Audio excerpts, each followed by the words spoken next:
Bank of India में bumper vacancies है दोस्तों, है ना। 600 से ऊपर की वैकेंसी है लगभग, और इनमें से कुछ वैकेंसीज ऐसी हैं जो रेगुलर हैं और जो कुछ हैं वो कॉन्ट्रेक्चुअल बेसिस पे भी है। और इनके क्या क्या एजुकेशन क्वालिफिकेशन होंगे, इन पर हम पूरी बात करेंगे इस एक वीडियो में। तो जैसा कि आप सभी को दिख रहा है, ठीक है, Bandra Mumbai bank of India, इसकी रेगुलर भी वैकेंसीज है, कॉन्ट्रैक्ट भी बेसिस है। आप अगर रेगुलर में देखना चाहेंगे तो 594 पोस्ट दिखेंगी, और अगर आप कॉन्ट्रेक्चुअल में देखना चाहेंगे तो 102 पोस्ट दिखेंगी।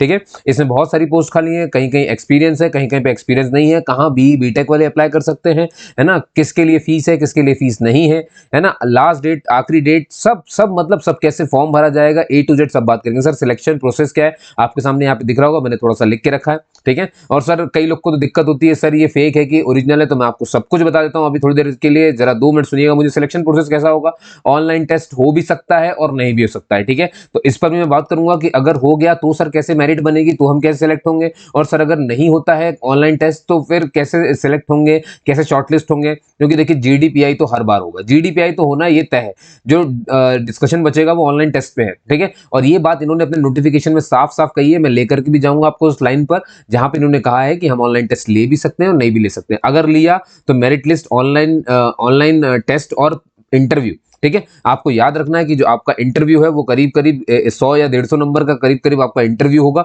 जीडी जो है दोस्तों ये आपकी 30 नंबर की है, और ये सिर्फ क्वालिफाइंग रखी गई है। ठीक है, मैं ये समझा देता हूं आपको कि चाहे ये ऑनलाइन रिटन टेस्ट हो या ना हो, लेकिन जीडी तो आपका क्वालिफाइंग ही है। ठीक है, सपोज करिए अगर ऑनलाइन टेस्ट होता है, ठीक है, तो मेरिट लिस्ट आपकी ऑनलाइन टेस्ट के नंबर और पर्सनल इंटरव्यू के नंबर के साथ बनेगी, मेरिट लिस्ट अलग बनती है। जीडी तो आपका क्वालिफाइंग नेचर का है। 30 नंबर की अगर ये आई है ना, तो समझ जाइए कि जनरल और इकोनॉमिक वीकर सेक्शन को 40% लेकर के आने 30 में से, और वहीं पर एससी एसटी ओबीसी और पीडब्ल्यू और जो फिजिकल के हैंडीकैप होते हैं उन्हें 35% नंबर लेकर के आने पड़ेंगे। 30 का 35% और 30 का ही 40% है, समझ गए। तो ये सिर्फ क्वालिफाइंग है, क्वालिफाइंग तो करना पड़ेगा, लेकिन इसका मेरिट में कोई योगदान नहीं होगा। मेरिट में योगदान ना होने से क्या होता है दोस्तों, जैसे मान लीजिए आप 30 में से 30 भी ले आए और आप सोचे कि सर जीडी मेरा 1 नंबर गया था, मेरे मेरिट में नंबर अच्छे आने, तो बस यही समझ जाइए कि जीडी में आप कितना भी ले आए उससे फर्क नहीं पड़ता। इनका क्वालिफाइंग का मतलब ये कि 40% बस लेकर के आओ जनरल वालों, बस इतना है। ठीक है, अगर आप सोचो कि आप 100% भी ले आए, 30 में से 30 ले आए पूरे के पूरे, तो भी ये मत सोचो कि आपका मेरिट में कोई फर्क पड़ेगा, मेरिट में इसका कोई योगदान नहीं है। ठीक है, ये मैं आपको साफ बता दूं। चलिए बहुत बढ़िया। और याद रखिए कभी कभी क्या होता है कि सर दो लोगों के कैंडिडेट कैसे, दो कैंडिडेट के जो नंबर होते हैं सेम हो जाते हैं, है ना। चाहे हमारा प्रोसीजर ऑनलाइन और पीआई का हो, तब भी तो हो सकता है किसी दो कैंडिडेट के एक जैसे नंबर आ जाए, या मान लो ऑनलाइन ना हो, सिर्फ जीडीपीआई हो। और सर जीडीपीआई हुआ तो कैसे बनेगी मेरिट लिस्ट, तो सिर्फ पर्सनल इंटरव्यू के बेस पे बनेगी, पर्सनल इंटरव्यू से जो आपको नंबर मिलेंगे उसके हिसाब से बनेगी। लेकिन तब भी आपको जीडी तो क्वालिफाई करना ही पड़ेगा, है ना। 30 नंबर में से 40% अगर जनरल वाले हैं तो लाना ही पड़ेगा, ईडब्ल्यूएस वाले हैं तो 40% ही लाना पड़ेगा, और अगर एससी एसटी फिजिकली हैंडीकैप और ओबीसी वाले हैं तो 35% लाना पड़ेगा। ठीक है, क्वालिफाई तो करना पड़ेगा, है ना। जीडी में टॉप करने से कोई मतलब नहीं है, दोनों सूरतों में आपने देख लिया। ठीक है, तो सिलेक्शन प्रोसेस इस तरह से है। फीस आपको पता है कि 850 रुपए लगेगी, है ना। अभी सबके लिए बताऊंगा, पूरी अभी जानकारी पूरी देनी है। सबसे पहले यहाँ पर देखिए डेट की बात होती है। ठीक है, तो जैसा कि मैंने आपसे कहा दोस्तों, ये जो फॉर्म है ना 26 तारीख को ही खुला हुआ है, और आप जरा देखिए आज 26 तारीख ही है, दिख रहा है आपको, ये देखिए। तो मैं क्या करता हूँ, आप समझ गए होंगे कि डिस्कशन विद मनोज में यही फायदा है दोस्तों, जो इसमें सब्सक्राइब्ड है और जो इसमें बेल आइकन प्रेस करके रखा है, क्योंकि ये मैंने अपने लिए नहीं कहा है। ठीक है, ये मेरे लिए नहीं है, मेरे व्यूअर्स ये सुन के जान गए होंगे कि सब्सक्राइबर और बेल आइकन ये जो होता है ये आपके लिए होता है, ताकि आपको कोई चैनल पसंद है तो उसका वीडियो आपसे मिस ना हो, है ना। तो आपको सबके नहीं प्रेस करने, आप गानों की कर सकते हो, सब पे कर सकते हो, लेकिन अपने काम के एक दो चैनल अपने नहीं सब्सक्राइब करके रख सकते, करके रखना चाहिए। अब मैं क्या करता हूँ, जिस दिन डेट खुली उस दिन अप्लाई करता हूँ, है ना, उस दिन मैं आपके लिए बता देता हूँ कि ये वीडियो आया है। और देखिए मैं सिर्फ बता के छोड़ नहीं देता बाकी यूट्यूबर्स की तरह ये ऐसे करके, मैं सबके डाउट दूर करता हूँ यहाँ पे। आप कमेंट करिए, मैं कमेंट के जवाब देता हूँ। आप जाकर के देखिए मेरा कोई भी यूट्यूब चैनल उठाइए, कोई भी यूट्यूब का वीडियो उठाइए, आप देखिए उसमें सारे में रिप्लाई गया हुआ है, कैसा भी हो कुछ भी हो मैंने रिप्लाई जरूर किया है। ठीक है दोस्तों, और मैं क्या करता हूँ इसमें कॉन्टैक्ट नंबर भी देता हूँ कि भाई इनकेस अगर मुझसे वो चीज़ हल नहीं हो सकती है तो आप सीधे बैंक ऑफ इंडिया में फोन करिए, या जहाँ के लिए आपने अप्लाई करने के लिए कहा वहाँ के लिए अप्लाई करिए, है ना। तो इस तरह से बात होती है। चलिए बहुत बढ़िया। तो अब हम थोड़ा सा डिटेल में बात करेंगे दोस्तों, जल्दी जल्दी करेंगे, चिंता मत करिए, टाइम में आपको ज्यादा लूंगा नहीं, है ना। बाकी आपको लगे तो आप स्पीड बढ़ा सकते हो वीडियो की, यूट्यूब ने आपको फीचर दिया हुआ है। ठीक है दोस्तों, चलिए तो कॉन्टैक्ट और दोनों बेस पे पहले हम डेट की बात कर लेते हैं। ये डेट आज से शुरू हो चुका है ये फॉर्म, तो आज से आप भर सकते हैं उसको। ठीक है, और 10 मई इसकी लास्ट डेट है, ये आपको ध्यान रखना है। पेमेंट जो होगी आपकी वो भी बता देता हूँ, इसमें कोई लफड़ा नहीं होता क्योंकि ये पेमेंट ऑनलाइन है। ठीक है। और ई रिसिप्ट जनरेट होगा, जैसे ही फॉर्म सबमिट हो जाएगा समझ जाना कि फॉर्म आपका पूरा भर गया। जब तक पेमेंट सक्सेसफुल नहीं होगी फॉर्म अनफिल्ड माना जाएगा, उसे पूरा नहीं माना जाएगा, ठीक है। अभी इन्होंने जो है ऑनलाइन एग्जाम कब लेंगे इसकी कुछ नहीं बताया है, क्योंकि इन्होंने अपने नोटिफिकेशन में चीज साफ साफ लिख दी है कि हम जो एडमिट कार्ड का टाइम है, जो वेन्यू है, जो डेट है ना, ये सब कुछ हम मेल करेंगे, मेल कर देंगे या एसएमएस कर देंगे स्टूडेंट को, ठीक है। अब ये मेल और एसएमएस तो तभी कर पाएंगे जब उनके पास आपका मेल आईडी यानी कि जीमेल अकाउंट पहुंच जाए, जीमेल, और आपका मोबाइल नंबर पहुंच जाए। इसीलिए दोस्तों रजिस्ट्रेशन करना पड़ता है ना। तो रजिस्ट्रेशन ही तो आज से खुला है 26 तारीख से, ठीक है। कहाँ करना है मैं थोड़ा सा आपको वेबसाइट दिखा देता हूँ। यहाँ देखिए ये रहा, ये बैंक ऑफ इंडिया की ऑफिशियल वेबसाइट है, ये देखो यहाँ पर आप देख सकते हो, ठीक है। इसमें कहाँ है दोस्तों, ये जो दिख रहा है ना आपको, ये दिख रहा है आपको, ये recruitment of officers in various scale for on regular and contract, ये देखो रेगुलर एंड कॉन्ट्रैक्ट बेसिस, ठीक है। जैसे ही आप इसको टच करेंगे तो आपके लिए एक पन्ना ओपन होगा, वो इस तरह का पन्ना होगा, ठीक है। आपको दिख रहा है इसमें यही डेट वगैरह सब लिखी जो मैं आपको बता रहा था, है ना।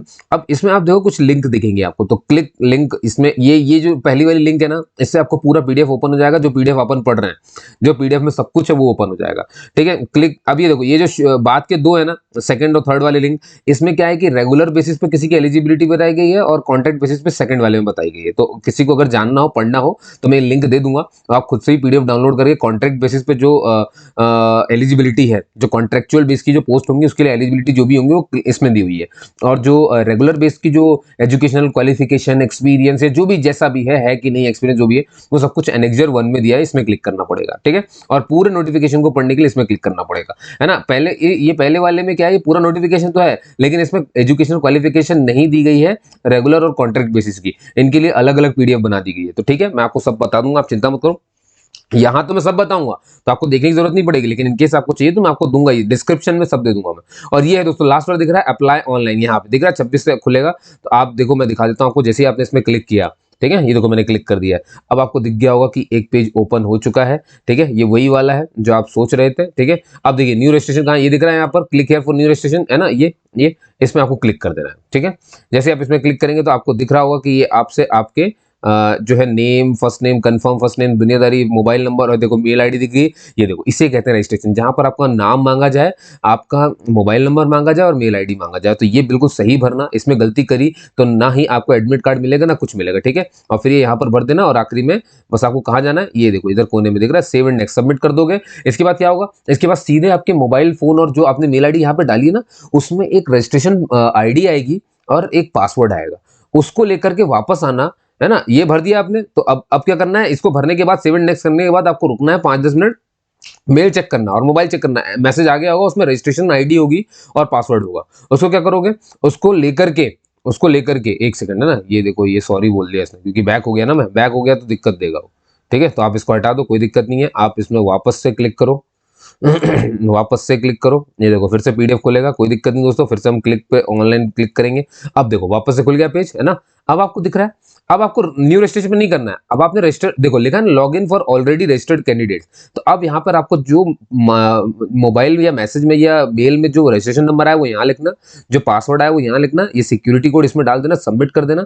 अब फिर इसके बाद आपका फॉर्म खुल जाएगा, जिसमें आपका फोटो, डॉक्यूमेंट, सब चीजें होती है ना, एजुकेशन क्वालिफिकेशन अपन सब लिखते हैं, पूरी चीजें उसमें मिल जाएंगी, समझ गए। तो ये पूरी लिंक मैं आपको दे दूंगा, आप समझ गए ना, बैंक ऑफ इंडिया का है ये। चलिए साहब, ठीक है अभी हम आ जाते हैं पूरे पीडीएफ पे, ठीक है। इतना क्लियर हुआ, चलिए बहुत बढ़िया बंदो। अब देखो इसमें क्या क्या है मैं आपको थोड़ा सा जल्दी जल्दी बताऊंगा, ज्यादा टाइम नहीं लूंगा, तो याद रखना मैंने जो जो अभी बता दी शुरू में बातें आपको।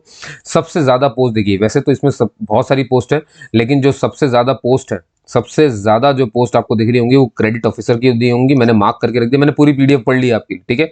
इसमें आपको दिख रहा होगा जनरल के लिए 197 सीट है, ईडब्ल्यूएस के लिए 46 है, ओबीसी के लिए, अच्छा ओबीसी और ईडब्ल्यूएस में अंतर क्या होता है पता है, जनरल वाले ईडब्ल्यूएस कहलाते हैं। कौन होते हैं ये, है ना, ऐसा जनरल का परिवार जिसकी सालाना आय 8 लाख रुपए से कम होती है, उसको ईडब्ल्यूएस यानी इकोनॉमिक वीकर सेक्शन कहते हैं। और ओबीसी भी दोस्तों दो तरह के होते हैं, एक क्रीमी लेयर होता है, एक नॉन क्रीमी लेयर होता है। लेकिन जो आरक्षण ओबीसी का मिलता है वो सिर्फ क्रीमी लेयर, जहां पे भी आप ओबीसी देखें ना, वो समझ जाइए वो सिर्फ नॉन क्रीमी लेयर के लिए होता है, क्रीमी लेयर नहीं होते। ये जितने भी क्रीमी लेयर वाले होते हैं ये कहाँ जाते हैं, ये जनरल में चले जाते हैं, ये जनरल की तरफ फॉर्म भरना पड़ता है इनको, ये ओबीसी में नहीं भर सकते फॉर्म, इनको रिजर्वेशन का फायदा नहीं मिलता है। सर ये नॉन क्रीमी लेयर कौन है, ऐसे ओबीसी परिवार जिनकी सालाना आय पूरे परिवार की 8 लाख रुपए से कम होती है, उसे नॉन नॉन क्रीमी कहते हैं। तो अब बनी बात है, जब भी आरक्षण का फायदा उठाओगे तो इसका सर्टिफिकेट तो दिखाना पड़ेगा ना। बिना सर्टिफिकेट के हम कैसे मान लेंगे आप एससी में आते हैं, एसटी में आते हैं, कि ओबीसी नॉन क्रीमी में आते हैं या जनरल के इकोनॉमिक वीकर सेक्शन में आते हैं। ठीक है, अब आपको इनके परसेंटेज ही पता है। इकोनॉमिक वीकर सेक्शन को 10% की सीट का आरक्षण प्राप्त है, ओबीसी नॉन क्रीमी को 27% की सीट का आरक्षण प्राप्त है। ऐसे इन सबको अपनी अपनी सीट का आरक्षण प्राप्त है। समझ गए आप सभी के सभी। तो इस आरक्षण का फायदा उठाने के लिए इन्हें दिखाना पड़ता है सर्टिफिकेट, है ना। तो सर्टिफिकेट आता है भैया। ठीक है, ओबीसी को नॉन क्रीमी लेयर का सर्टिफिकेट दिखाना पड़ेगा। जो गवर्नमेंट ऑफ इंडिया फॉर्मेट, कई लोग बोलते हैं कमेंट कर करके, मैं बता दूं, गवर्नमेंट ऑफ इंडिया के द्वारा जो फॉर्मेट प्राप्त है उसी में आपका एसटी का सर्टिफिकेट होगा, उसी में आपका एसटी अगर नहीं है तो बनवा लो। ठीक है, और ओबीसी आज ही खोला है, थोड़ा देखो अप्लाई करो, या जो भी है ओबीसी नॉन क्रीमी लेयर का भी। और economic weaker section, economic EWS वालों को आपको मालूम होगा इनकम एंड एसेट सर्टिफिकेट लगाना पड़ता है, इनकम एंड एसेट सर्टिफिकेट। ठीक है, अच्छा ठीक है, ये भी ध्यान रखें। अच्छा एक चीज मैं बता दूं, जो बैंक ऑफ इंडिया में पहले से काम कर रहे हैं और इसी पोस्ट में पहले से काम कर रहे हैं, तो वो लोग इसके लिए अप्लाई नहीं कर सकते हैं। ठीक है, बाकी दूसरे लोग जो है वो अप्लाई कर सकते हैं। तो मैं बात कर रहा था क्रेडिट ऑफिसर की। देखो यहाँ पे economist, statistician, risk manager, credit analyst, credit officer, tech appraisal, IT officer, data centre, है ना। तो ये जो आप पहला चार्ट देख रहे हो ना, ये रेगुलर बेसिस पे है। इसके बाद आप देखोगे नीचे चार्ट हम पढ़ेंगे कॉन्ट्रैक्ट बेसिस पे। तो रेगुलर बेसिस पे आपको मैंने बता दिया ना 549 पोस्ट कुछ खाली है। ठीक है, वो आपने देख लिया होगा। ठीक है, तो ये मतलब अलग अलग जगह पर है, हम उस पर नहीं जाएंगे कि क्या खाली है, क्या खाली है, किसमें नहीं है, किसमें नहीं है। सबसे ज्यादा वाली मैंने आपको बता दी, बाकी कोई कम नहीं होती। आपका जो क्वालिफिकेशन होगा आप उसके हिसाब से देखिए। समझ गए आप। ठीक है, और इनके सामने आप यहाँ से देख रहे हैं एज लिखी हुई है। जैसे मान लो किसी को इकोनॉमिस्ट बनना है, ठीक है, तो उसके लिए क्या है, और ये स्पेशलिस्ट है दोस्तों, स्पेशलिस्ट स्पेशलिस्ट। अभी देखिए, तो मिनिमम 28 साल है, मैक्सिमम 35 साल है। मिनिमम 28 35 ठीक है। क्रेडिट एनालिस्ट के लिए आप देखोगे 30 मिनिमम, 38 मैक्सिमम होगी। और जो क्रेडिट ऑफिसर है, जिसकी सबसे ज्यादा पोस्ट है ना, टोटल 484 करीब। ठीक है, तो इसकी आप तो टोटल पोस्ट देखोगे तो आपको, सॉरी, इसकी उम्र देखोगे आप, तो इसमें 20 साल मिनिमम और 30 साल मैक्सिमम। ठीक है, और फिर आईटी ऑफिसर की भी देखो 20 साल मिनिमम, 30 साल इतना। ठीक है, तो इसमें भी कुछ अच्छी खासी 42 पोस्ट खाली हैं सभी डिपार्टमेंट में अपने अपने, है ना, और 9 इसमें खाली। ठीक है, समझ गए। तो ये जो आप पढ़ते थे ना, ये थी परमानेंट जॉब, ये है परमानेंट जॉब। ठीक है, परमानेंट ये हो गया, है ना, मतलब रेगुलर हो गया, एक बार भर्ती तो बात खत्म। अब यहाँ पर कॉन्ट्रैक्ट में आता है। ठीक है, कॉन्ट्रैक्ट में मैनेजर आईटी है, सीनियर मैनेजर आईटी है, मैनेजर आईटी डेटा सेंटर है, senior manager IT data centre है। ठीक है, आप समझ गए होंगे कि ईसी आईटी वालों के लिए जॉब है, जिन्होंने बीटेक किया हुआ है ईसी से, आईटी से, है ना, या एमसीए किया हुआ है, कंप्यूटर एप्लीकेशन से किया हुआ है। ठीक है, तो वो लोग इसमें अप्लाई कर सकते हैं, इनके लिए ही है ये। ठीक है, अब इनमें एक्सपीरियंस भी कुछ मांगा गया है, कहीं कहीं पोस्ट में, कहीं कहीं पे नहीं भी मांगा गया, तो मैं सब बताऊंगा आपको। ठीक है, तो आप समझ गए होंगे कि ये पूरा करना है। और यहाँ पे देखिए 28 से 37, 28 से 37, है ना, मैनेजर आईटी के लिए 28 से 35 की उम्र है। और कहीं कहीं पर ये जो दिख रहा है आपको कि भाई इंटेलेक्चुअल डिसेबिलिटी, यानी कि जिसके पास एक से ज्यादा डिसेबिलिटी, अपंगता कई तरह की होती है, उसके उस कैटेगरी में आने वाले के लिए एक पोस्ट है। और जो अपंग व्यक्ति होते हैं इनके भी मेडिकल सर्टिफिकेट लगते हैं, जो गवर्नमेंट ऑफ इंडिया के द्वारा फॉर्मेट में प्राप्त होते हैं, है ना। इनके जो अधिकारी होते हैं, मेडिकल अधिकारी, वो घोषित करते हैं कि हाँ भैया इनको ये वाली समस्या है। ठीक है, तो चले समझ गए आप मेरी बात। ठीक है, उम्र वगैरह आप यहाँ पे देख लीजिए, 18 से 28, 37, 28 से 35, है ना, अपने अपने पोस्ट के सामने। ठीक है, ये पीडीएफ में शेयर कर रहा हूँ, सामने चल रहा है, तो इसको नोट भी करते हैं ना, कि सीनियर मैनेजर आईटी के लिए 28 से 37 की उम्र है, मैनेजर आईटी डाटा सेंटर के लिए 28 से 35 की उम्र है ना, और senior manager IT data centre के लिए 28 से 37 हो गया। और इतनी पोस्ट है 6। और सीनियर मैनेजर नेटवर्क सिक्योरिटी में 5 पोस्ट है, और minimum 28, maximum 27। Senior manager network routing switching, इसके लिए जो है 10 पोस्ट टोटल है, और बाकी अपने अपने कैटेगरी में है। 28 मिनिमम, 37 मैक्सिमम। ठीक है, अभी इनके तो एजुकेशन क्वालिफिकेशन पढ़ने हैं। ठीक है, तो ध्यान से सुनना है अभी अपने को। यहाँ 3 पोस्ट है, मैनेजर एंड पॉइंट सिक्योरिटी, और 28 और 35, 28 और 35, 28 और 35, 28 और 35, 28 और 35। ठीक है, वही है। तो manager data centre cloud visualisation, manager data centre system administration window, और ये सिस्टम एडमिनिस्ट्रेशन सोलर और यूनिक्स की बात है। मैनेजर डेटा सेंटर, तो मैनेजर डेटा सेंटर की लाइन से बस डिपार्टमेंट अलग अलग है, कहीं यूनिक्स है, कहीं विंडोज है, कहीं क्लाउड विजुअलाइजेशन है। ठीक है, और कहीं पर बैकअप टेक्नोलॉजीज के भी डाटा भाई होते हैं ना, मैनेजर सबके अलग अलग होते हैं। तो और एक और है भैया यहाँ पर, ये देखो नेटवर्क वर्चुअलाइजेशन, है ना, या सिस्को एसीआई। तो इनके सर्टिफिकेट भी आपके लगेंगे, जो इसके लिए अप्लाई कर सकते हैं उनके लिए 28 से 35 ही सारी उम्र है। तो मैनेजर डेटाबेस एक्सपर्ट है, मैनेजर टेक्नोलॉजी आर्किटेक्चर है, मैनेजर एप्लीकेशन आर्किटेक्चर है। तो इस हिसाब से ये सब के सब कॉन्ट्रेक्चुअल बेस पे है। ठीक है, अच्छा अब एक चीज मैं आपको यहाँ पे पहले ही बताता हूँ, ये जो आपने अभी रेगुलर वाली भर्ती देखी ना, ये जो है, ये भर्ती है रेगुलर वाली, जो टोटल 594, इनमें जो भी भर्ती होंगे, यानी ये 594 लोग, इनको ना एक कॉन्ट्रैक्ट साइन करना पड़ेगा। देखो इनको भी कॉन्ट्रैक्ट साइन करना पड़ेगा 3 साल का। ठीक है, 3 साल का कॉन्ट्रैक्ट साइन करना पड़ेगा। और ये जो दिख रहा है MMG2 MG2 MMG3, ये इस तरह से जो लिखा हुआ है ना, तो मैं भी एक चीज दिखाऊंगा आपको, तो उसके हिसाब से आप समझ जाना है ना, कि आपको ये देखना है कि आपका स्केल कौन सा है। MMGS2 में आते हो, MMGS2 या MMGS3 में, या MMGS4 या SMGS4 में, या जूनियर मैनेजर हो गया, है ना। तो यहाँ पर ये ऐसा है, ठीक है। चलिए देख लेंगे अभी अपन, और यहाँ पर भी देख लीजिए। तो अब वो चाहे कोई भी हो, है ना, तो कहने का मतलब ये है कि अब खैर क्लियर करना पड़ेगा, वो नीचे क्लियर करूंगा मैं आपको, ठीक। अभी आप पोस्ट समझ गए ना, चलिए बहुत बढ़िया, ठीक है।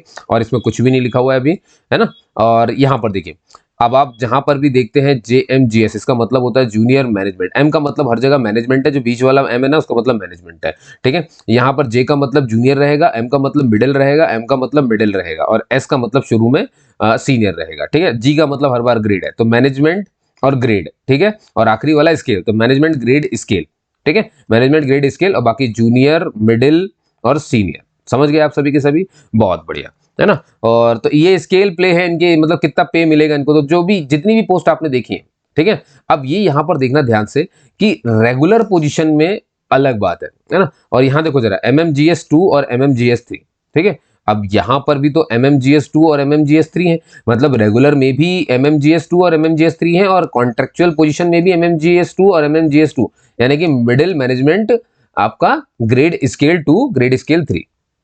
भाई इनको जो कंसोलिडेट पे मिलेगा इतना मिलेगा पर मंथ का, और इनको मिलेगा पर मंथ का इतना, देख रहे हो आप, बहुत सारी है ये बातें भैया, है ना। और अदर बेनिफिट्स इनके ये सब हैं, तो ये फालतू चीजें हैं, उस पर ध्यान देने की जरूरत नहीं है आपको, है ना। और जो रेगुलर है परमानेंट जो लगेंगे, तो जो GM यानी जूनियर मैनेजमेंट ग्रेड स्केल 1 में लगेगा, उसके लिए 36,000 से इतनी की तनख्वाह है भैया। फिर वो धीरे धीरे ये इंक्रीमेंट लिखा हुआ है, बढ़ता कितना चला जाएगा, है ना, उस हिसाब से।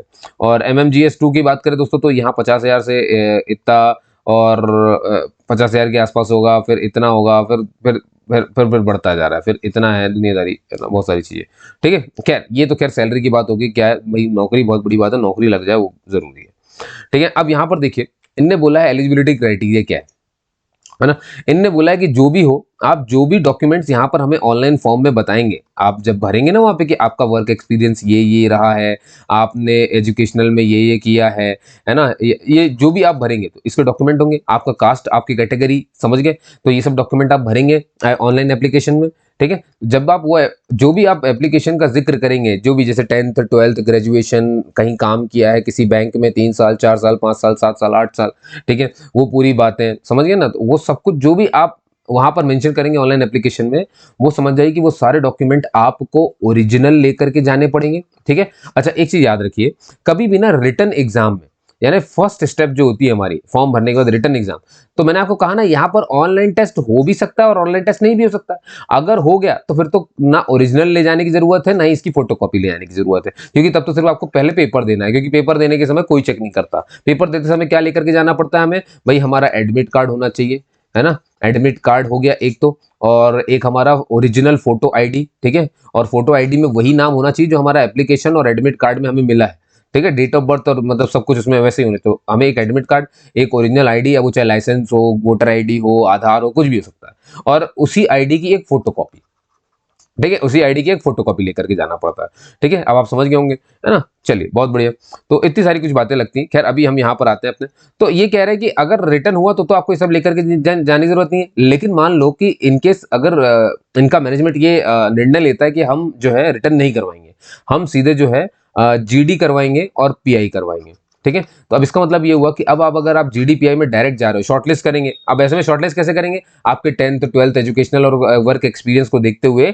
ये आपको शॉर्टलिस्ट करेंगे, जिसका ज्यादा अच्छा होगा उसको शॉर्टलिस्ट कर लेंगे, और उसको ही मेल और SMS करके बोलेंगे कि आप शॉर्टलिस्ट हो गए, डाउनलोड कर लीजिए एडमिट कार्ड ग्रुप डिस्कशन और PI के लिए। ये उस केस में जब आपको रिटर्न टेस्ट नहीं देने के लिए बोला जाएगा, है ना, कि मतलब अगर मैनेजमेंट ये तय करता है कि रिटर्न टेस्ट नहीं होगा तो, और अगर रिटर्न टेस्ट हुआ तो भाई सबको फिर एडमिट कार्ड मिलेंगे, सब जाएंगे पेपर देने, उसके बाद फिर जो है डॉक्यूमेंट वेरिफिकेशन ये सब होगा। अब बात सर GD का डायरेक्ट हो जाएगी, नहीं, GD से पहले आपका डॉक्यूमेंट वेरिफिकेशन करेंगे। जब डॉक्यूमेंट वेरिफिकेशन सही होगा तब आपको GD के लिए बुलाएंगे, है ना। और जब GD पास कर लोगे, GD मालूम है ना क्वालिफाइंग है, जब GD पार कर लोगे तभी PI देने को मिलेगा, ठीक है। चलिए बहुत बढ़िया, समझ गए। तो ये देखो यहाँ पे लिखा है at the time of interview, अब वो GD PI दोनों इसमें, तो उसमें ओरिजिनल भी लेकर के जाना है आपको, अपने सारे डॉक्यूमेंट ओरिजिनल जो जो आपने वहाँ पे बताया ना, एजुकेशनल 10th 12th दुनियादारी वर्क एक्सपीरियंस, ओरिजिनल भी जाएंगे और साथ में उनकी फोटोकॉपी भी जाएंगे, समझ गए। प्रोड्यूस करना है ये डॉक्यूमेंट आपको। तो यही सब बातें यहाँ पर लिखी हुई हैं।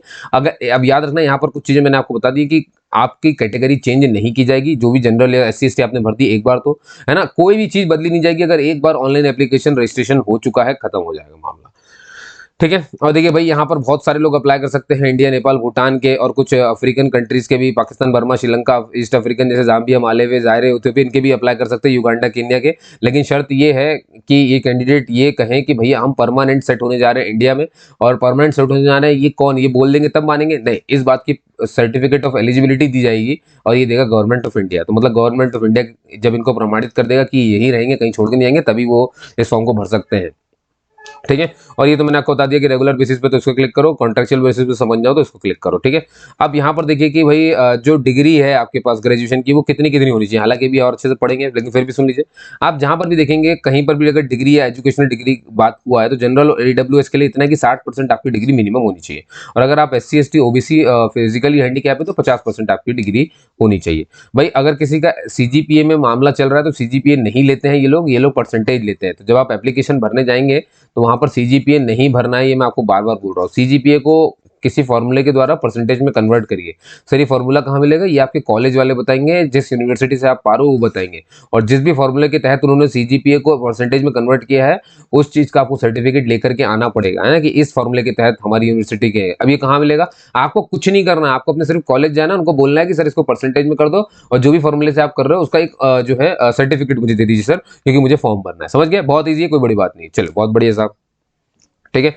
अब देखिए, इनने बोला जो पहले से इस पोस्ट में है वो अप्लाई नहीं कर सकते, वो एलिजिबल नहीं है। और सबसे इंपॉर्टेंट लाइन यहाँ पर लिखी हुई है, सिर्फ एक ही पोस्ट के लिए अप्लाई करिएगा, मल्टीपल फॉर्म नहीं भरना है। एक से ज्यादा पोस्ट के लिए अप्लाई नहीं कर सकते, कोई भी एक पोस्ट के लिए अप्लाई करोगे। कहने का मतलब ये है कि या तो आप कॉन्ट्रैक्ट वाले एक पोस्ट के लिए चुन लो, या तो आप रेगुलर वाले एक पोस्ट के लिए चुन लो। आप समझ गए मेरी बात? इसमें आप कोई डाउट मत रखना, एक मतलब एक, अब चाहे ऊपर चाहे नीचे, ठीक है। मल्टीपल नहीं होंगे, कई सारे ऐसे डाउट है।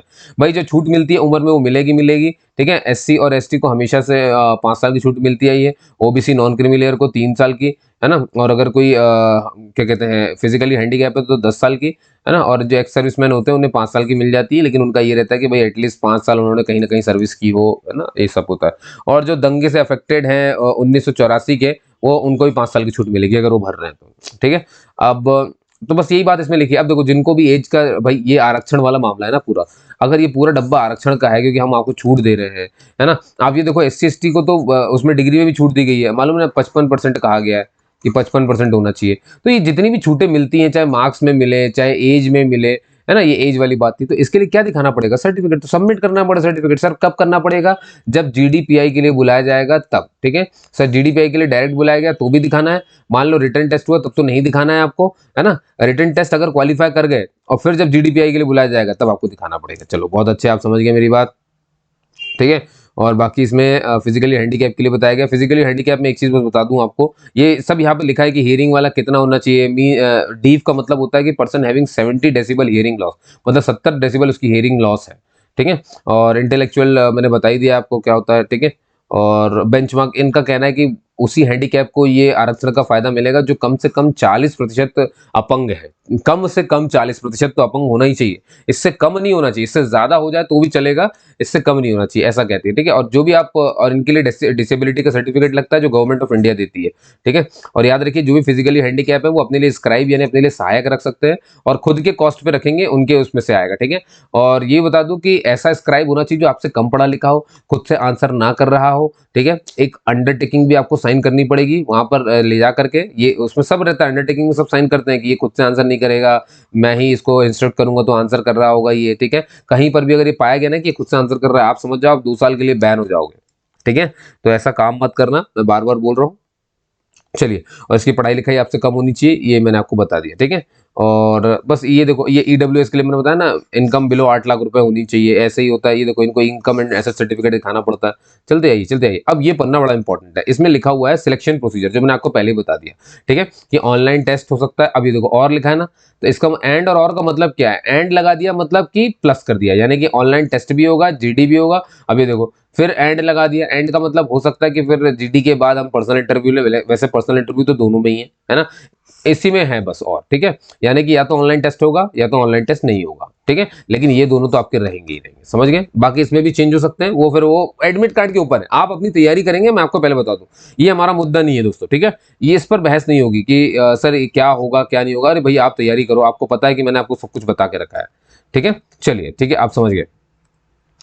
एक सेकंड में जरा पेन ले लूँ यार, ये पेन छूट रहा है, ठीक है, ये ले लिया मैंने। चलो आप समझ गए दोस्तों। तो बैंक चाहे तो ऑनलाइन टेस्ट करा सकती है, एक मिनट टच नहीं है, चाहे तो ऑनलाइन टेस्ट करा सकती है या फिर बिना उसके भी जीडीपीआई करा लेगी, ठीक है। अच्छा निगेटिव मार्किंग है, मैं पहले बता देता हूँ आपको पेपर कैसे होगा, पेपर सामने लिखा हुआ है। इंग्लिश लैंग्वेज होगी एक, जो 50 नंबर की आएगी। एक प्रोफेशनल नॉलेज होगा, जैसे मान लो आप रिस्क मैनेजमेंट के लिए अप्लाई कर रहे हो, है ना, या इंटरनेट के लिए, मतलब जो भी वहां पर खुली है पोस्ट, डेटा एनालिस्ट है, जो भी है, जिसका भी मैनेजर होगा, है ना, तो उसके फील्ड का भी एक पेपर होगा जो 100 नंबर का पेपर होगा। और यहाँ पर जनरल अवेयरनेस यानी करंट अफेयर की बात है, खासतौर पर बैंकिंग से जुड़े हुए करंट अफेयर जो 25 नंबर के आएंगे, ठीक है। पूरा टाइम आपको 150 मिनट का मिल रहा है, ठीक है, 150 मिनट। अब 150 मिनट आप समझ जाओ कि 2 घंटे 30 मिनट, 2.5 घंटे का पेपर है आपका, ठीक है, 2.5 घंटे का पेपर है। और ये 175 नंबर का है, 175 नंबर का पेपर 2.5 घंटे तक चलेगा, ठीक है। और अब इसमें एक चीज देखिए, इंग्लिश लैंग्वेज खास तौर पे, ये दोनों तो आपको इसमें तो पास होना ही पड़ेगा। इंग्लिश लैंग्वेज दोस्तों, इसको जो है ना मेरिट लिस्ट में नहीं लेंगे, मतलब इंग्लिश में आपके 50 में से कितने भी नंबर आ जाए, इंग्लिश के मार्क्स नहीं जोड़े जाएंगे, ठीक है। इसको भी सिर्फ क्वालिफाइंग का बनाया गया है, ठीक है, क्योंकि हमें पता है कि हिंदी और इंग्लिश दोनों तरह के बच्चे इसमें अप्लाई करते हैं, सब होता है, इसीलिए इसको क्वालिफाइंग नेचर का बनाया गया है। समझ गए आप सभी के सभी। तो चलो बहुत बढ़िया।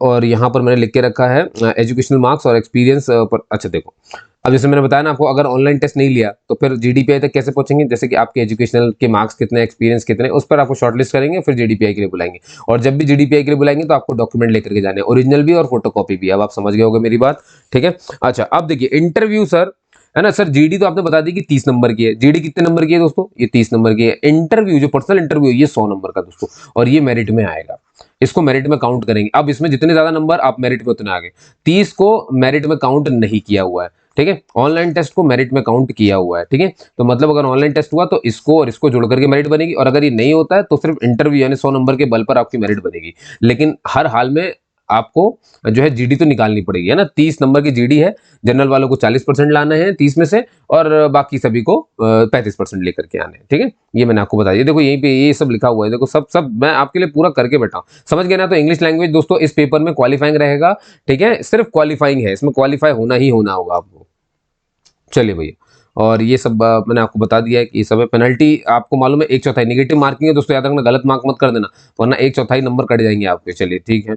अब इंटरव्यू के टाइम पे देखिए क्या होगा कि ये तो खैर मैंने आपको बता ही दिया है, कोई बड़ी बात है नहीं, कि इनने ये बोला है कि candidate securing the minimum qualifying marks stipulated for online test, जो लोग मिनिमम क्वालिफाइंग मार्क्स ले आए। देखिए पहले तो ये कि जो लोग, कैसे सिलेक्शन होगा आपका, इंटरव्यू के लिए कैसे जाओगे, अगर मान लो ऑनलाइन टेस्ट हो तो, ऑनलाइन टेस्ट अगर होता है तो ये देखना पड़ेगा कि किसने क्वालिफाइंग मार्क्स ला लिए हैं ऑनलाइन रिटन टेस्ट में, ठीक है, और साथ में किसकी हायर रैंक है ना, मतलब क्वालिफाई भी कर जाए और रैंक किसकी हायर है। तो जिन लोग की रैंक हायर होगी रिटन में, उनको बुला लिया जाएगा भाई जीडीपीआई के लिए, ये बोला गया है इसमें, ठीक है। बस हो गया, इतनी सी बात है। और मान लो अगर एक जैसे मार्क हो गए तो जिसकी उम्र ज्यादा होगी, डेट ऑफ बर्थ, उसको उठा लेंगे फिर। चलिए, और अब ये देखो इस केस में क्या बोला है कि मान लो कि if online examination and interview is conducted, तो मैंने आपको बता दिया ना, अगर ऑनलाइन एग्जामिनेशन और इंटरव्यू कंडक्ट होता है तो 80-20 का रेशियो बन जाएगा भैया, है ना। Online test conducted the weightage ratio is this one हो जाएगा, ठीक है। वो मैंने आपको इकट्ठे बता दिया, उसकी परेशानी मत लेना। और ये भी देखो जीडी का ही लिखा है, 30 मार्क्स का, 40% क्वालिफाइंग जनरल को लेकर के आने हैं और एसएससी वही लेके आना है, ठीक है। ये आप समझ गए मेरी बात, है ना। कोई डाउट हो जाए तो आप मुझसे पूछ सकते हैं, बाकी मैंने आपको कुछ भी डाउट में रखा नहीं है, ठीक है। और ये देखो भाई, टर्म्स ऑफ कॉन्ट्रेक्चुअल एंगेजमेंट, अब देखो आपको कॉन्ट्रैक्ट साइन करना पड़ेगा, ठीक है। क्या बोला है, कॉन्ट्रेक्चुअल एंगेजमेंट कितना है, विल बी इनिशियल 3 साल का कॉन्ट्रैक्ट आपका साइन होगा with a periodic performance review, ठीक है। द टर्म एंगेजमेंट में be extended for further period of 2 years। और देखो 3 साल का तो मिनिमम है, और 2 साल के लिए और बढ़ाया जा सकता है, ठीक है, ये आपको ध्यान रखना है ना। 2 साल तक मतलब 5 साल तक तो आपको रहना पड़ेगा। एग्जामिनेशन सेंटर दोस्तों ये देख सकते हो, भुवनेश्वर, चंडीगढ़, चेन्नई, देहरादून, दिल्ली, हैदराबाद, भोपाल, बेंगलुरु, कोलकाता, लखनऊ, मुंबई, ये सब है, ठीक है। चेंज सेंटर नहीं किया जा सकता, ये अपने विवेक में भाई चेंज कर सकते हैं और बता सकते हैं आपको। अब यहाँ पर एक पॉइंट यहाँ पर देखना, while appearing for the interview के लिए जब अपीयर हो, the candidate should produce valid prescribed documents given below. कौन कौन से डॉक्यूमेंट लेकर के जाने हैं उसकी लिस्ट ये रही। भाई प्रिंट आउट लेकर के जाना, मालूम है ना, इंटरव्यू कॉल लेटर, ठीक है, जब भी वहां जाओ तो भाई रिटर्न भी निकाल लोगे तो भी आपको कॉल लेटर एक और आएगा कि जीडीपीआई के लिए आपको एडमिट कार्ड भेज दिया गया है, उसी की बात हो रही दोस्तों, उसी एडमिट कार्ड को कॉल लेटर बोलते हैं। तो आपको उसका प्रिंट आउट निकालना है, ठीक है, और वैलिड आपको जो प्रिंट आउट निकला था ऑनलाइन एप्लीकेशन का एक प्रिंट आउट अपने पास रखे रहना, ठीक है, वो निकाल के रख लेना। Proof of date of birth, अब वो चाहे जो भी हो, आपका 10th का मार्कशीट हो गया जैसे कि ये सब है ना, फोटो आइडेंटिटी प्रूफ में आप कुछ भी ले लेना, आधार वगैरह जो भी है, बाकी मार्कशीट पूरी लेकर के जाओगे, है ना, कास्ट सर्टिफिकेट लेकर के जाओगे, ये देखो सब लिखा है, ओबीसी के नॉन क्रीमी लेयर का, इकोनॉमिक वीकर सेक्शन वाला, एससी एसटी वाला, जो भी जिसका भी जैसा है, ठीक है, डिसेबिलिटी वाले अपना अपना लेकर के जाएंगे उसको, एक्स सर्विसमैन वाले एनओसी लेकर के जाएंगे, नो ऑब्जेक्शन सर्टिफिकेट, है ना, सॉरी, अगर कोई कहीं पर काम कर रहा है पहले से तो उसको क्या दिखाना पड़ेगा, नो ऑब्जेक्शन सर्टिफिकेट दिखाना पड़ेगा। चलिए आगे चलते हैं अब यहाँ से, ठीक है, और ये देखो नो ऑब्जेक्शन सर्टिफिकेट, है ना, और ये देखिए क्या क्या डॉक्यूमेंट है वो सब वहां लेकर के जाना, उसी की बात हो रही, तो एक्सपीरियंस है तो एक्सपीरियंस सर्टिफिकेट हो गया, है ना, तो बहुत सारे जो भी डॉक्यूमेंट आपके होंगे, है ना, और याद रखिए अगर आपने डॉक्यूमेंट्स वहां पर नहीं पहुंचाए तो आपका इंटरव्यू भी नहीं होगा, ठीक है, साफ मना कर दिया है, ठीक है, और कोई भी डॉक्यूमेंट भेजना नहीं है, कोई भी हार्ड कॉपी में कुछ भी बैंक को मत भेज देना वरना तुम गए काम से, ठीक है, समझ गए दोस्तों। और ये देखिए, है ना, तो अब देखिए कैंडिडेट्स गवर्नमेंट, अब यहाँ पर लिखा है सर्टिफिकेट्स गवर्नमेंट ऑफ इंडिया के फॉर्मेट के अनुसार होंगे, है ना, सारे सर्टिफिकेट्स उसी के अनुसार होंगे, ये तो मैंने आपको पहले से बता के रख दिया है, ठीक है दोस्तों। अब यहाँ पर आ जाते हैं, बाकी तो ये लिखा हुआ है कि अपनी सबमिट फोटोकॉपी, ये जो है कॉल लेटर के साथ साथ क्या लेकर के जाना, मैंने आपको बता दिया ना, आपको क्या लेकर के जाना पड़ता है वहां पर जब भी आप रिटर्न के लिए जाओगे, तो ओरिजिनल आईडी लगती है, एडमिट कार्ड लगता है, और ओरिजिनल आईडी की एक फोटोकॉपी लगती है, बस इतना लगता है और कुछ नहीं लगता, तो ये मैं आपको बहुत बार बता चुका हूँ, ठीक है। और जो भी आपको ये एग्जाम सेंटर वेन्यू देखो लिखा हुआ है, ये एडमिट कार्ड आ गया, इसकी पूरी जानकारी आपको एसएमएस और मेल से बता देंगे आपके रजिस्टर्ड मोबाइल नंबर पर, तो अब बहुत सही से देना उस चीज को, ठीक है, और एग्जाम सेंटर में 15 मिनट पहले पहुंच जाना, ठीक है, और ये सब लेकर के आना, कोरोना काल में ग्लव्स, पर्सनल, ये सब चीजें हैं, हालांकि कोई लेकर के नहीं जाता है, ठीक है, ठीक है, और आरोग्य सेतु आप जरूर डाउनलोड कर लेना, इससे आप बहुत सारी चीजों से बच जाते हो, दिक्कत नहीं आती कहीं पर भी, ठीक है। अब ये बताया गया किस तरह से अप्लाई करना, हाउ टू अप्लाई, मैं बता दूं, देखो 3-4 चीजें, फोटो अपनी सही रखना, सिग्नेचर लेफ्ट उल्टे अंगूठे का वो बनेगा, और हैंड रिटन डिक्लेरेशन होगा, ठीक है। अब देखिए valid personal email ID, mobile number, ये सब तो रजिस्ट्रेशन में आपने पहले ही कर दिया होगा, तो छोड़ दो। अब जब रजिस्ट्रेशन से वापस करने आओगे ना लॉगिन, तो फिर आपको एक फॉर्म खुलेगा जिसमें फोटो, सिग्नेचर, थंब इंप्रेशन और हैंड रिटन डिक्लेरेशन लगाना पड़ेगा, समझ गए दोस्तों। चलिए, और ये देखिए ये रही फीस भी है, जनरल के लिए 850 रुपए है, SC ST PWD के लिए 175 रुपए है, तो भाई ये रहा, और इतने से ये डेट रही, तो 850 175, समझ गए ना। चलिए, और अप्लाई ऑनलाइन पे जाना है, ये देखो मैंने बता दिया था आपको, न्यू रजिस्ट्रेशन पहले करना पड़ेगा, रजिस्ट्रेशन पासवर्ड आएगा, फिर ईमेल पे आपको सेंड कर देंगे, उसको लेकर के वापस जाना और फिर फॉर्म भरना शुरू करना, और सेव एंड नेक्स्ट पे करते चले जाना, है ना, उसमें अपने नाम वाम सब सही भर देना, जो 10th की मार्कशीट में आपने भरे हो, सब कुछ सबमिट करने के बाद पेमेंट का टैब ओपन हो जाएगा, पेमेंट वहां पे कर देना, पेमेंट के लिए आप इससे कर सकते हो पूरा पेमेंट, इंटरनेट बैंकिंग भी हो सकती है, सब हो सकता है, ठीक है। एक ई रिसिप्ट जनरेट हो जाएगी, जनरेट हो गई तो समझ जाओ कि आपका पेमेंट हो चुका है। फोटोग्राफ कितनी क्या होनी चाहिए, तो इतने साइज की होनी चाहिए, है ना, और ये देखो 20 से 50 केबी से ऊपर नहीं होनी चाहिए ना, इसके बीच में होगा, साइन आपका 10 से 20 केबी के बीच में होना चाहिए, ठीक है, और वहीं पे आपका जो लेफ्ट थंब इंप्रेशन है वो 20 से 50 केबी के बीच में होना चाहिए, और हैंड रिटन डिक्लेरेशन जो होता है, हैंड रिटन एक डिक्लेरेशन लिखा जाता है, मैं बताऊंगा डिक्लेरेशन कहाँ है, उसका साइज जो भी है ये सब स्कैन करके पहले से रख लेना, 50 से 100 केबी के बीच में होना चाहिए, ये होता है हैंड रिटन डिक्लेरेशन, इसको पूरे को आपको एक सफेद पन्ने पे लिखना है, समझ गए, सफेद पन्ने पे इसको लिखना है, ये ध्यान रखेंगे, है ना, और बस सही है, बस हो गया, कोई बड़ी बात नहीं है ना, और याद रखिए अपने सारे फोटोज वगैरह जो भी आपके जेपीजी फॉर्मेट में रहेंगे, सिग्नेचर, ये सब कुछ, है ना। चलिए बहुत बढ़िया, ये भी आप समझ गए, और बाकी यहाँ तो फिर ये सब वही वही चीजें रिपीट करी, चिंता मत करो, इनको हटाया नहीं मैंने, और जनरल इंस्ट्रक्शन में ये सब लिखा रहता है कि आप पहले आएंगे, ये आएंगे, एलिजिबिलिटी पूरी कर रहे हो तभी इसे भरिएगा, ये सब सब सारी चीजें इसमें बताई गई होंगी, ठीक है।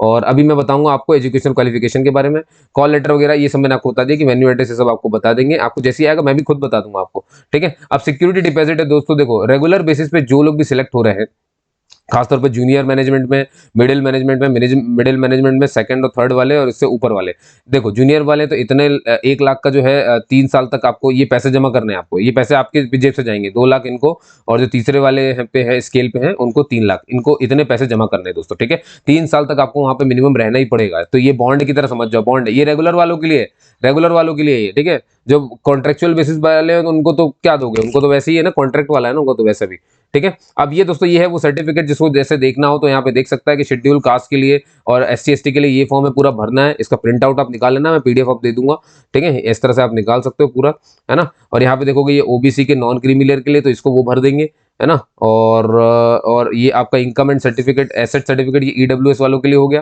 ठीक है दोस्तों। और क्या है अपना, ये सर्टिफिकेट ऑफ डिसेबिलिटी है, ये जो अपंग व्यक्ति होते हैं उनके लिए होता है, ठीक है। अब कौन कौन सी डिसेबिलिटी भी अलग होती है, किसी की मल्टीपल डिसेबिलिटी तो ये वाला भर देगा, है ना, वो सब उसमें मेंशन करना पड़ता है।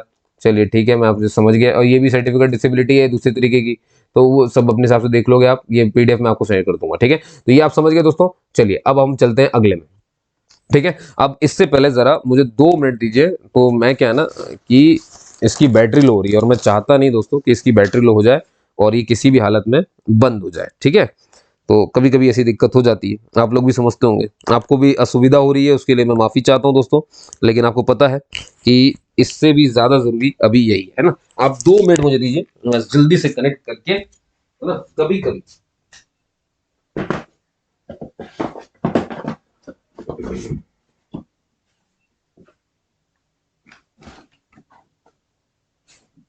ये लग गया।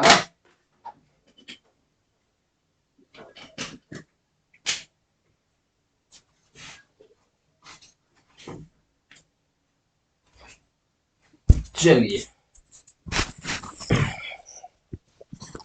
तो असुविधा के लिए खेद है, ठीक है।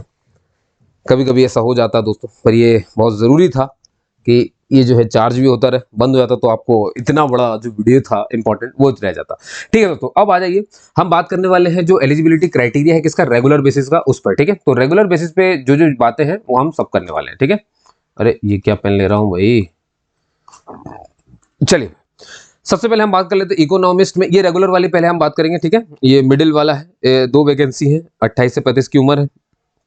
आप देखिए यहाँ पर ना प्रेफर्ड लिखा है, जहां प्रेफर्ड लिखा रहा है इसका मतलब ये कि इस तरह के बंदे को हम प्रेफरेंस ज्यादा देंगे। जैसे मान लीजिए किसी ने बेसिक क्या है चाहिए, क्या इनको इनको चाहिए कि भाई पोस्ट ग्रेजुएशन आपने किया हो इकोनॉमिक्स में या तो इकोनोमेट्रिक्स में, ठीक है, बस इतना, ठीक है। हाँ, लेकिन यहाँ देखो जरा, एक्सपीरियंस 4 साल का मांगा गया है। कैसे? ऑफिसर भाई, जो यहाँ पर पोस्ट लिखी है ना इकोनॉमिक्स की है ना, तो समझ जाओ कि आप या तो फाइनेंशियल इंस्टीट्यूट में या बैंक में, रेटिंग एजेंसी में, एनालिस्ट में, कहीं पर भी कॉर्पोरेट ऑर्गेनाइजेशन में, लाइक क्रिसिल, सिबिल, इसमें, है ना, आपने काम किया हो, ठीक है। 4 साल का एक्सपीरियंस हो, जिसमें से 3 साल तो आपके एक्सपीरियंस रहे हो फॉरकास्टिंग, एनालिसिंग, बिजनेस इंडिकेटर्स में, environmental scanning, building up of the data bank और इकोनोट्रमिक मॉडल और इंडस्ट्रियल प्रोफाइल्स में, समझ गए। और जो प्रिफर्ड वाले दोस्तों, इनको आपको देखने की जरूरत नहीं है। प्रिफर्ड का मतलब है कि ये जिसके पास रहेगा उसको और महत्व देंगे, ठीक है। अब किसी के पास मान लो स्पेशलाइजेशन है फाइनेंशियल इकोनॉमिक्स और बिहेवियरल इकोनॉमिक्स में, तो अब वो बता देगा तो प्रेफरेंस मिल जाएगी, ठीक है। ये मत सोच लेना कि ये जरूरी है, ये मस्ट नहीं है, मैंने इसलिए हिंदी में लिख के रखा है यहाँ पर, मस्ट ये ऊपर वाला है बस, ठीक है। और दूसरा वर्क एक्सपीरियंस में जहाँ पे जहाँ जहाँ वर्क एक्सपीरियंस लिखा है वो मस्ट है, ठीक है। तो अगर आपके पास है तो वेल एंड गुड है। देखो अभी मैं बताऊंगा जिसमें एक्सपीरियंस नहीं है, ठीक है, तो अभी बस बने रहो यहाँ पर। और ये स्टैटिस्टिशियन का है, तो दोस्तों बनी बात है, मास्टर डिग्री या पोस्ट ग्रेजुएट होना चाहिए स्टैटिस्टिक्स में, ठीक है। बाकी प्रेफर्ड है, उसको देखने की जरूरत नहीं है आपको। 4 साल का अगर आपके पास एक्सपीरियंस है, कहीं काम कर रहे हैं आप, ठीक है, तो जैसा यहाँ पर लिखा है ना सेम ऊपर लिखा हुआ था, ठीक है। क्रिसिल सिविल में आपने काम किया हो 3 साल का, वो जो ऊपर पढ़ाना सेम है, ठीक है। आपने ऑफिसर 4 साल का एक्सपीरियंस, कहीं आपने ऑफिसर के रूप में काम किया, चलो हटा दो फटाफट से जल्दी से। अब रिस्क मैनेजर की बात करें, रेगुलर बेसिस पर है, तो ये स्केल 3 का है, 2 28 से 35 हो गया। यहाँ पर देख लो जरा, और लिखा है ना, मतलब या तो ये हो, या तो ये हो, या तो ये, या तो ये, ठीक है। कहने का मतलब किसी के पास सर्टिफिकेट है फाइनेंशियल रिस्क मैनेजमेंट में, क्योंकि रिस्क मैनेजर की बात है ना, तो रिस्क में अगर किसी के पास सर्टिफिकेट है तो वो भर सकता है, लेकिन ये जरूरी है। अब आपके पास इनमें से कोई भी एक चीज हो सकती है, लेकिन ये जरूरी है, कोई भी हो आप, 3 साल का एक्सपीरियंस होना चाहिए फाइनेंशियल इंस्टीट्यूशंस में, है ना, फाइनेंशियल इंस्टीट्यूशंस में होना चाहिए, ठीक है, ये ध्यान रखें। जिनमें से 2 साल ऐसे होंगे, है ना, जिसमें आपने रिस्क फंक्शन पे काम किया होगा, तो जिन्होंने रिस्क फंक्शन पे काम किया होगा वो इसको भर देंगे, ठीक है। और यहाँ पर देख लीजिए, अगर किसी के पास सर्टिफिकेट है फाइनेंशियल रिस्क मैनेजमेंट में वो भर देगा, नहीं है तो ये हो सकता है अगर किसी के पास प्रोफेशनल रिस्क मैनेजमेंट सर्टिफिकेशन तो वो भर दे, चार्टर्ड फाइनेंशियल एनालिस्ट वो भर सकता है, सर्टिफाइड इंफॉर्मेशन सिस्टम ऑडिटर वो भर सकता है किसी ने किया हो तो, ठीक है। तो लेकिन ये जरूरी है, ये सबके लिए कॉमन है, ये अलग अलग हो सकता है। चलिए अब आगे आते हैं यहाँ पे। अब क्रेडिट एनालिस्ट की बात है दोस्तों, तो बनी बात है, यहाँ देखो जरा, 10 साल का एक्सपीरियंस होना चाहिए आपका किसी भी फाइनेंशियल इंस्टीट्यूट में, है ना। और जिसमें से 5 साल आपने काम किया हो क्रेडिट प्रोसेसिंग में, credit appraisal, assessment, credit rating, balance sheet analysis, credit monitoring में, ठीक है। 30 से 38 साल की उम्र से ऊपर नहीं होनी चाहिए। 2 साल का आपका एमबीए का कोर्स हो फाइनेंस में, और नहीं है तो पीजीडीबीएम भी कई लोग करते हैं फाइनेंस में, या आपने सीए किया होगा, इस तरह से किया होगा। और ये प्रेफर्ड है तो उसको छोड़ दो, जो इसमें प्रेफर्ड लिखा उसको तो हम पढ़ेंगे भी नहीं, ठीक है, प्रेफर्ड वाली बात नहीं। अब यहाँ देखो दोस्तों, कोई एक्सपीरियंस नहीं है तो क्या मांगा है, 400, यही याद है ना क्रेडिट ऑफिसर्स की जो पोस्ट खाली थी, इसके लिए 20 से 30 की एज थी। अब एजुकेशन क्वालिफिकेशन देखो, सिर्फ ग्रेजुएशन, मतलब इतना ही 60% के साथ, ठीक है। लेकिन अलोंग विद बोला, देखो साथ में क्या होना चाहिए आपका, ग्रेजुएशन के साथ आपने मतलब ये समझ जाओ कि किसी ने ग्रेजुएशन किया है और पीजी भी चाहिए, ग्रेजुएशन पीजी दोनों साथ में चाहिए, ठीक है। लेकिन पीजी किस में होना चाहिए, एमबीए किया हो या पीजीडीबीएम या पीजीडीएम या पीजीबीएम पीजीबीए, है ना, विद किसमें, फाइनेंस या बैंकिंग एंड फाइनेंस में। यानी कि अगर किसी ने फाइनेंस में एमबीए कर लिया, ग्रेजुएशन किसी से भी करके आया हो, बीएससी किया हो, बीई बीटेक कुछ भी किया हो, लेकिन मान लो उसने एमबीए कर लिया फाइनेंस या ऐसा कुछ लिया है जो यहाँ पे लिखा हुआ है ना। मान लीजिए आपने एमबीए कर लिया किसमें, या देखो, या तो आपकी पोस्ट ग्रेजुएशन कॉमर्स में हुई हो, है ना, या साइंस या इकोनॉमिक्स में हुई हो, तो भी आप इसके लिए अप्लाई कर सकते हैं, ठीक है। मान लो जैसे आपने ग्रेजुएशन किया और आपने पोस्ट ग्रेजुएशन जब किया तो आपने कॉमर्स से ग्रेजुएशन किया, पोस्ट ग्रेजुएशन किया, या साइंस से या इकोनॉमिक्स से, ठीक है, तो भी आप इसके लिए अप्लाई कर सकते हैं। ये आप समझ गए, ठीक है। अच्छा, अब ये देखो, इसमें ये तो पास्ड वालों के लिए, जिनके पास पास हो गए तो उनको 60% डिग्री, लेकिन सर क्या फाइनल ईयर वाले कर सकते हैं जो एमबीए के फाइनल ईयर में होंगे? भाई आप भी अप्लाई कर सकते हो फाइनल, लेकिन कंडीशन ये है कि आपको 31 मार्च 2022 से पहले पहले आपकी जो डिग्री है वो कंप्लीट हो जानी चाहिए। मतलब ये गुजर चुका है, मैं 31 मार्च 2022 की बात कर रहा हूँ, मतलब आप अगर अपीयरिंग है तो आपका हो चुका होना चाहिए, ठीक है, रिजल्ट आपका डिक्लेयर हो चुका होना चाहिए, क्योंकि आपका फाइनल नहीं आता है, बस डिग्री नहीं आती है, ठीक है। तो आप अगर हैं उस समय से पहले के हैं तो आप कर सकते हैं। ध्यान रखना, मैं बार बार बोल रहा हूँ, ऐसे लोग जिनका पेपर हो चुका है और 31 मार्च को उनका फाइनल रिजल्ट आ चुका है, बस वही अपीयरिंग माने जाते हैं। इस केस में तो वही अपीयरिंग है, अभी वाले नहीं, अभी वाले नहीं, जो अभी पहुंचे उनके लिए मना है, ठीक है। इसमें साफ साफ बोला है, there final result should be declared on और बिफोर 31 मार्च 2022, यानी जो बीत गया, तो बीते हुए में अभी वाले थोड़ी ना आएंगे, ये बीते वालों के लिए, ठीक है। तो कहने का मतलब ये है कि अपीयरिंग वाले भी अप्लाई कर सकते हैं, लेकिन अपीयरिंग इनका मतलब है 31 मार्च से पहले जिनका रिजल्ट आ गया वो, पास्ड वाले तो पास्ड ही होते हैं, जो पास कर चुके हैं वो अप्लाई कर सकते हैं, ठीक है। और या तो सीए, अब मान लो अगर किसी के पास ये नहीं है, किसी ने सीए किया है या आईसीडब्ल्यू किया है, सीएस किया है, वो भी अप्लाई कर सकता है, ठीक है। और बस इनके पास सर्टिफिकेट होना चाहिए कंप्यूटर कोर्स आईटी में, है ना, तो इस तरह से बात बन जाएगी। इनको कोई भी वो नहीं चाहिए, समझ गए दोस्तों। और बाकी कोई भी डाउट रहे तो आप मुझसे पूछ सकते हैं, मैं आपको जरूर बताऊंगा, ठीक है। और यहाँ पर देखिए भैया, टेक्निकल अप्रेजल है रेगुलर बेसिस पे, 9 पोस्ट है, 20 से 25 की उम्र, और इसमें साफ साफ बोला गया बैचलर डिग्री होनी चाहिए इंजीनियरिंग की, लेकिन किसमें, बैचलर डिग्री इंजीनियरिंग की चाहिए, लेकिन ये फील्ड है भाई, आपने इंफ्रास्ट्रक्चर पावर प्लांट इंजीनियरिंग की हो, ये देखो दिख रहा है आपको, metallurgical material science, construction technology, textile, pharmacy, pharmaceutical, है ना, semiconductor engineering, oil and gas, chemical, plastic, polymer engineering technology, industrial engineering, production engineering, ठीक है, power transmission distribution system, power plant, ये मतलब समझ रहे हो आप, कितने सारे मैकेनिकल वगैरह सब आ गए इसमें, है ना। तो इनके लिए क्या है, इनके लिए बोला गया भैया कि आपने जो है पोस्ट क्वालिफिकेशन एक्सपीरियंस, मतलब ये अपने पढ़ाई के बाद आपने 3 साल का एक्सपीरियंस लिया हो, और जिसमें से 1 साल जो है ना, आपने कोर इंडस्ट्रियल सेक्टर में काम किया हो, मतलब कहीं ना कहीं इंडस्ट्री में 3 साल आपने काम किया तो आप बन गए, समझ गए। बी बीटेक वालों, आपने अगर कहीं पे भी नौकरी करी है, सर्टिफिकेट 3 साल का है, आप इसे भर सकते हो, ठीक है, ये ध्यान रखेंगे। चलिए, और कौन भर सकता है भाई, बैचलर डिग्री अगर किसी के पास इंजीनियरिंग की है, साथ में उसने मास्टर या डिप्लोमा कर लिया है इन्हीं स्ट्रीम में से किसी में, ठीक है। तो यानी कि ये सीधी सी बात ऐसी है कि ये मान लो कि किसी ने बी करी इस इन किसी ब्रांच से, तो भी अप्लाई कर सकता है, और किसी ने बी के बाद एमटेक किया और एमटेक भी इन्हीं किसी ब्रांच से किया तो भी कर सकता है, मतलब बी वाले भी कर सकते हैं, एमटेक वाले भी अप्लाई कर सकते हैं, आप समझ गए होंगे। लेकिन दोनों में क्या कॉमन होगा, चाहे एमटेक किया हो चाहे बी किया हो, इस फील्ड से 3 साल का एक्सपीरियंस तो चाहिए, है ना, बिल्कुल चाहिए भैया। चलो भाई, और अब ये आता है आईटी ऑफिसर डेटा रेगुलर वाला, 42 पोस्ट है, 20 से 30, है ना। इसमें बोला गया बी बीटेक होना चाहिए आपका कंप्यूटर साइंस में, आईटी में, या इलेक्ट्रॉनिक एंड कम्युनिकेशन में, ठीक है। और या फिर आपने एमसीए या एमएससी किया हो आईटी से, तो भी आप अप्लाई कर सकते हो, ठीक है। लेकिन दोनों ही सूरतों में आपके पास 2 साल का एक्सपीरियंस होना चाहिए। और ये देखो, ये डिजायर्ड सर्टिफिकेशन, डिजायर्ड का मतलब होता है कि ये नहीं होगा तो कोई बात नहीं, अगर हुआ तो प्रेफरेंस मिल जाती है, ऐसा हो जाता है, ठीक है। तो हम इस पर बात नहीं करेंगे। देखो, एक होता है कन्फर्म, है ना, कन्फर्म या इजेंशियल, जहां कन्फर्म और एजेंशियल लिखा हो ना, वही जरूरी होते हैं, ठीक है। जहां डिजायर्ड हो वो जरूरी नहीं होते हैं।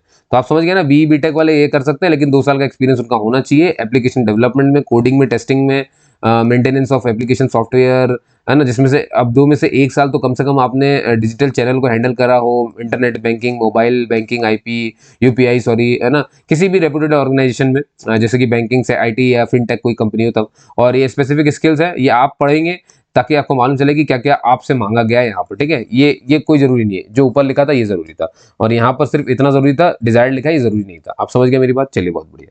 तो ये खत्म हो गया दोस्तों यहाँ पर इनका, ठीक है। अब हम बात करेंगे कॉन्ट्रेक्चुअल वालों का, ठीक है। कॉन्ट्रैक्ट वालों की भी बात कर लें थोड़ी सी, चलिए भाई कॉन्ट्रैक्ट वालों की बात करते हैं। तो इसमें सबसे पहले आता है मैनेजर आईटी, जो कॉन्ट्रैक्ट बेसिस पे है, 21 पोस्ट है, 28 से 35 है। अब इसमें देखो दोस्तों, नीचे और ऊपर वाले में आपको सेम दिखेगा। इसमें बोला है इन्होंने कि आपने बी टेक किया हो या बी किया हो किससे, कंप्यूटर साइंस से, इंफॉर्मेशन आईटी वाले, ई हो गया, ईसी, देखो ट्रिपल ई हो गया, ईसी हो गया। तो आपने इनसे अगर किया हुआ है किसी भी अच्छे संस्थान से तो आप कर सकते हो। अब यहाँ लिखा है और, अगर ये नहीं है तो अगर आपने एमसीए किया है या एमबीए किया है बिजनेस एनालिटिक्स में या स्टैटिक्स में या एमएससी किया हुआ है कंप्यूटर साइंस में, तो आप इसके लिए अप्लाई कर सकते हो। समझ गए? तो ये इंपॉर्टेंट था। अब ये जो मैंने यहाँ पर अभी पढ़ा ना, वही लोग सीनियर मैनेजर के लिए भी अप्लाई कर सकते हैं। ये मैनेजर आईटी था, ये सीनियर मैनेजर है, ठीक है, 28 से 37 साल की उम्र है, ठीक है। आप देखो इसमें भी सब कुछ बिल्कुल एग्जैक्ट टू द पॉइंट वही वही क्वालिफिकेशंस लिखी हैं जो ऊपर लिखा हुआ था, ठीक है। एमबीए बिजनेस, ये देखो स्टैटिस्टिक्स, ये देखो यहाँ पे भी स्टैटिस्टिक्स, ठीक है, कंप्यूटर साइंस, ये तो वही वही बात वहाँ पे लिख दी, समझिए। तो अगर किसी के पास ये सब कुछ है तो वो इसके लिए भी अप्लाई कर सकता है, इसके लिए भी अप्लाई कर सकता है, लेकिन फर्क है, ठीक है, आपको दिख रहा होगा, ये कम स्केल का है, ये ज्यादा स्केल का है। तो ज्यादा स्केल का है उसमें एक्सपीरियंस 1 साल बढ़ गया, 8 साल का, जिसमें कम था 7 साल का एक्सपीरियंस हो गया, ठीक है। अब ये देखो, ये बीच वाला क्या है सर, ये अदर प्रेफर्ड क्वालिफिकेशन, अगर ये हुई तो प्रेफरेंस मिल जाएगी, तो मैं इनको नहीं पढ़ने वाला हूँ, ठीक है। आप बिल्कुल मत पढ़िए बीच वाले, जो जरूरी है वो देखिए, ठीक है। ये तो भाई ऐसा कि जिनके पास है तो वो तो उसका फायदा उठा ही लेंगे, जिनके पास नहीं है तो वो क्या करेंगे, ठीक है। अब इसमें यही लिखा है ना कि भाई किसी को पाइथन आता हो, ये देखो लिखा है पाइथन है, जावा है, डॉट नेट, ऑरेकल, कुछ ना कुछ अगर आता है, देखो ऑरेकल वगैरह आता है, विंडो का ये सब आता है, लिनक्स आता है, तो आपके लिए फायदा हो गया, बस यही सब लिखा हुआ है, समझ गए। और यहाँ देखो 7 साल एक्सपीरियंस किसमें होना चाहिए भैया, आपके गिवन टू कैंडिडेट्स, भाई बैंकिंग, वही इन्वेस्टमेंट फर्म में, बैंक में, एनबीएफसी में, किसी फाइनेंशियल सेक्टर में। अब ये मैं सोचता है कि प्राइवेट या सरकारी, सर किसी में भी काम किया हो, बस इतना काम किया हो, और जो ऊपर लिखा वही सेम नीचे लिखा है, ठीक है। तो सीनियर मैनेजमेंट हमने पढ़ लिया भैया। अब देखो यहाँ पर बोला गया मैनेजर आईटी डेटा सेंटर, ठीक है, कॉन्ट्रैक्ट बेसिस पे 6 पोस्ट है, 28 से 35। बी बीटेक वही है, देखो देखो बी बीटेक तो CSE computer science, information technology, electronics and communication, ठीक है। और अगर ये नहीं तो किसी ने एमएससी एमसीए किया हो आईटी से तो भी भर सकता है। अब फिर डिजायर्ड लिखा है, मतलब जरूरी नहीं है, तो हम नहीं पढ़ेंगे इसको, ठीक है। स्पेसिफिक स्किल पढ़ने की जरूरत नहीं है। इसमें कितने साल का एक्सपीरियंस चाहिए, 7 साल का चाहिए, ठीक है। किसमें, एप्लीकेशन डेवलपमेंट में, जैसे coding, testing, maintenance of application या सॉफ्टवेयर पर बात होगी। अब 7 साल में 2 साल तो आपने कम से कम जो है डिजिटल चैनल को हैंडल किया, जैसे इंटरनेट बैंकिंग, ये सब कहीं ना कहीं किसी भी इंस्टीट्यूट में, किसी भी, है ना। चलिए बहुत बढ़िया, आगे चलते हैं यहाँ पर, ठीक है। अब इसमें भी देखो वही सब लिखा है, जो ऊपर एक्सपीरियंस लिखा था वही नीचे लिखा है। अब क्योंकि ये मार्क 3 है, सीनियर मैनेजमेंट डाटा सेंटर है, तो बनी बात है 18-37। अब आपको इसमें देखो वही है इंजीनियरिंग, वही एमएससी जो ऊपर पड़ी थी, और ये डिजायर्ड तो नहीं करना है, ठीक है। और ये सारा कुछ ऊपर जैसा लिखा हुआ है। चलो आगे बढ़ जाते हैं हम अपन धीरे से। अब यहाँ देखो जरा, अब मैंने यहाँ पर कंपलसरी लिखा हुआ है, और कंपलसरी में मतलब 1 2 3 4, इसमें मतलब एक चीज तो आपको चाहिए, कोई भी एक होना चाहिए, या तो ये सिस्को हो, या ये जूनिपर हो, या पेलो, या ये सब कुछ, इनमें से कोई एक हो, एनी वन होना चाहिए, ठीक है। और ग्रेजुएशन में आपकी वही बीटेक है, सीएसई, ईएससी, ईसी और एमसीए वाले भर सकते हैं, ठीक है। ये और बस हो गया। अभी 8 साल का एक्सपीरियंस होना चाहिए, आपका एक्सपीरियंस होना चाहिए आपका मैनेजिंग नेटवर्क में, नेटवर्क को मैनेज करने में, किसी भी रेपुटेड इंस्टीट्यूट या ऑर्गेनाइजेशन में, जैसे आईटी हो गया, बैंकिंग हो गया, कहीं पे भी। अब इनमें से 3 साल जो है आपके, या तो एज अ लेवल 3 रिसोर्स आपने काम किया किसी ऑर्गेनाइजेशन में, है ना, या तो आपने टैक रिसोर्स की तरह काम किया हो, है ना, नेटवर्क सिक्योरिटी डिवाइस इन सब में, या एज अ फायरवॉल आईपीएस जो भी इस फील्ड में आपने काम किया हो, या मैनेजिंग नेटवर्क में आपका एक्सपीरियंस हो, तो भी आप अप्लाई कर सकते हो। स्पेसिफिक स्किल नहीं देखनी है, ठीक है। अब senior manager networking and routing, अब समझ में आ गया होगा, networking routing and switching specialist है, तो इसमें ही आपका एक्सपीरियंस भी होना चाहिए। और ये तीसरे लेवल का, तो बंदो 8 साल का एक्सपीरियंस तो चाहिए चाहिए, तीसरा स्केल है इसका, 10 पोस्ट है, इतनी उम्र है। बी बीटेक सीएस वही वाली, सी एमसीए या तो कंपलसरी है ये, कि मतलब ये इनमें से एनी वन, या तो सिस्को हो या तो जूनिपर हो आपके पास, समझ गए, इस तरह से। और ये देखो 8 साल का मिनिमम एक्सपीरियंस तो होना चाहिए मैनेजिंग नेटवर्क में, लेकिन 8 में से 3 साल आपके, या तो अब ये या लिखे ना, तो ये 3 साल या तो ये हो, या तो ये हो, या तो ये हो, ठीक है। तो अगर आपके पास 3 साल का एक्सपीरियंस है किसी ऑर्गेनाइजेशन में, नेटवर्क सर्विसेज में, तो आप अप्लाई कर सकते हैं, है ना। नेटवर्क सिक्योरिटी में कहीं अप्लाई काम कर रहे थे तो अप्लाई कर सकते हो। Managing network for any organisation तो अप्लाई कर सकते हो। स्पेसिफिक स्किल को पढ़ने की जरूरत नहीं, ठीक है। कंपलसरी आ गया। ये मैनेजर एंड पॉइंट सिक्योरिटी है, तो इसके लिए 7 साल का एक्सपीरियंस चाहिए, और मैनेजर एंड पॉइंट सिक्योरिटी में 7 साल का एक्सपीरियंस है, जिसमें से 3 साल इसने लेवल 3 रिसोर्स में कहीं एंड पॉइंट सिक्योरिटी सर्विस में काम किया हो, या तो टैक रिसोर्स में इसने इन एन ओईएम में, in the field of network security devices, AV proxy app, इन सब में काम किया हो, ठीक है। और इनमें से कोई भी एक होना चाहिए, या तो मैक फ्री का एपो हो, या तो फिर ये हो, ठीक है, ये वाला, इनमें से कुछ भी, है ना। चलिए बहुत बढ़िया।